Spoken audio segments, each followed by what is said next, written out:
Good morning. How are you all today?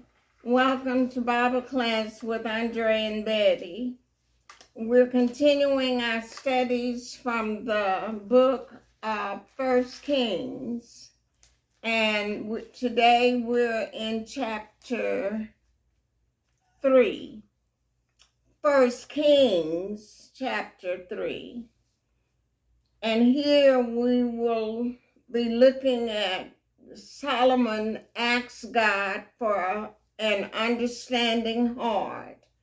And the result will be that God will give him wisdom because Job chapter 28, verse 28, and the Lord, and unto man he said, behold, the fear of the Lord, that is wisdom. And to depart from evil is understanding. So we'll see this happen in this chapter where Solomon is now king. He had been established as king of Israel after David's death. And it continues, and Solomon made affinity or alliance with Pharaoh, king of Egypt. So that's Israel making friends with Pharaoh, king of Egypt, and took Pharaoh's daughter, his first wife, Pharaoh's daughter, and brought her into the city of David until he had made an end of building his own house and the house of the Lord, and the wall of Jerusalem round about. That would be defensive walls. And so this is just introducing us because the later chapters will give the way and the method and the form of building the temple. But he's thinking, when he got this Pharaoh's daughter, she became his first wife. And he's made up his mind how he's going to do to bring her into the city of Jerusalem. Verse 2, only the people sacrificed in high places, because there was no house or temple built unto the name of the Lord until those days, pointing to when Solomon will build the temple.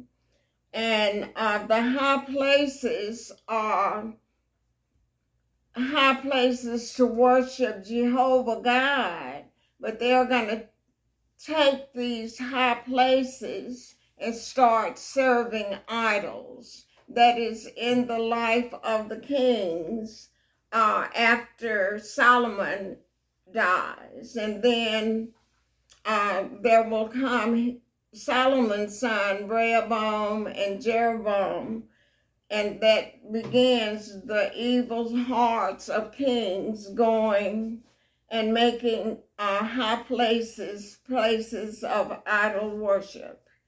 And so at this point, Solomon is in love with the Lord, but later we'll see how it ends up. So verse 3, and Solomon loved the Lord, walking in the statutes of David his father. Only he sacrificed and burnt incense in high places. Verse 4, and the king went to Gibeon to sacrifice there, for that was the great high place. 1,000 burnt offerings did Solomon offer upon that altar. And so this altar is in Gibeon, and we'll see how the high places are moved into idolatry as we go through the book. Verse 5, in Gibeon the Lord appeared to Solomon in a dream by night. And God said, ask what I shall give thee. So we are to ask, seek, and knock. But here God says, ask what I shall give thee. Verse 6. And Solomon responds, Solomon said, Thou hast showed unto thy servant David my father great mercy, according as he walked before thee in truth, and in righteousness, and in uprightness of heart with thee. And thou hast kept for him this great kindness, that thou hast given him a son to sit on his throne as it is this day. So he's worshiping and reverencing God, even though he has not asked yet what he wanted God to give him. It's verse 7. And now, O Lord my God, thou hast made thy servant king instead of David, my father, and I am but a little child. I know not how to go out or come in. So he's asking the Lord to direct him on leading these people after his father has died. Verse 8. Thy servant is in the midst of thy people, which you have chosen, a great people that cannot be numbered nor counted for multitude. Give, therefore, this is where he's asking for an understanding heart. Give, therefore, thy servant an understanding heart to judge thy people, that I may discern between good and bad. For who is able to judge this, thy so great a people? Verse 10. And the speech pleased the Lord, that Solomon had asked this thing. So what did he ask? For an understanding heart. Verse 10.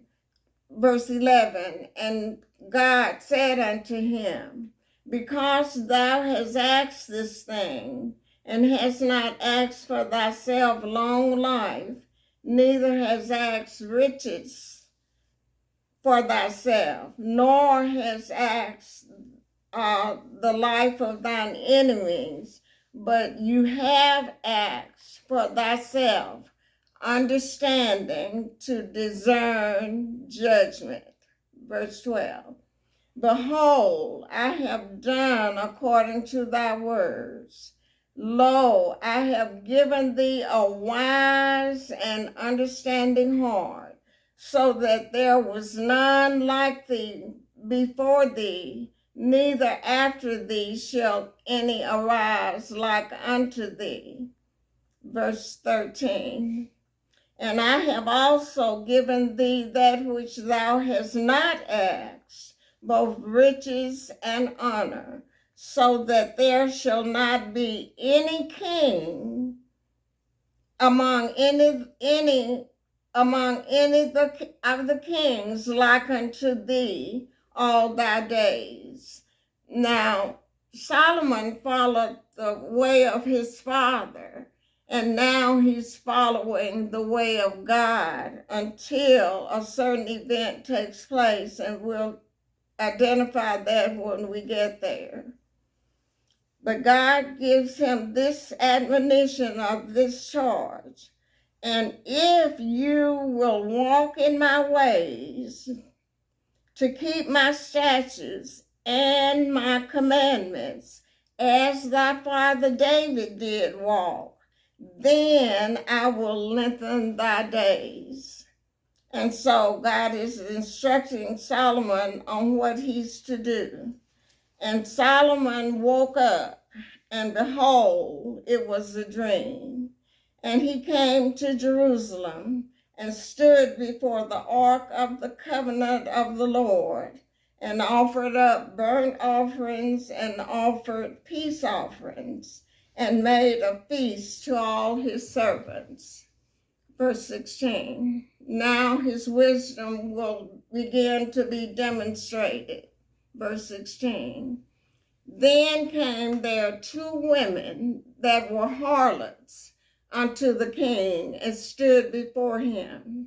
Verse 17. And the one woman said, O my Lord, I and this woman dwell in one house, and I was delivered of a child with her in the house. Verse 18. And it came to pass the 3rd day after that I was delivered, that this woman was delivered also, and we were together. There was no stranger with us in the house, except we two, the 2 of us in the house. Verse 19. And this woman's child died in the night because she laid on it or overlaid it. Verse 20, and she arose at midnight and took my son from beside me while thine handmaid slept, and laid it in her bosom, and laid the dead child in my bosom. Verse 21, and when I rose in the morning to give my child suck, behold, it was dead. But when I had considered it in the morning, behold, it was not my son which I did bear. A mother always recognized her children. Verse 22. And the other woman said, No, but the living is my son, and the dead is thy son. And this said, No, but the dead is thy son, and the living is my son. Thus they spake before the king. So the one woman is trying to get this other woman's child because her child had died. And verse 24. And the king said, Bring me a sword. And they brought a sword before the king. And this is going to demonstrate his wisdom. And the king said in verse 25, Divide the living child in 2, and give half to one and half to the other. Verse 26. Then spake the woman whose the living child was unto the king, for her bowels or her heart yearned upon her son. And she said, O my Lord, give her the living child, and in no way or no wise slay it. But the other said, Let it be neither mine nor thine, but divide it. So she was willing to kill the child. Verse 27. Then the king answered and said, Give her the living child, and in no wise slay it. She is the mother thereof. And that demonstrated that she had a heart for her baby, and Solomon was able to discern between good and bad. And all Israel, verse 28, heard of the judgments which the king had judged, and they feared the king, for they saw that the wisdom of God was in him to do judgment. And so, after praying and asking the Lord and telling him what he wanted, he begins to demonstrate this kind of wisdom.